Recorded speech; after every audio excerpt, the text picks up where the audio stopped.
Some of the ideas are good ideas. And some of them have been things that we discussed before, like the vehicle mileage tax or toll roads. Those are things that we've talked about before.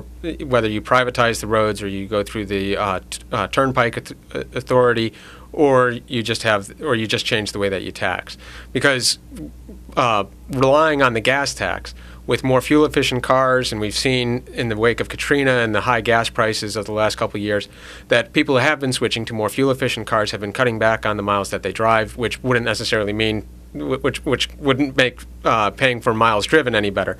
But the more fuel-efficient vehicles, and even big vehicles, are becoming more fuel-efficient, whether hybrids or otherwise. And so the gas tax is becoming a less efficient means of raising revenue.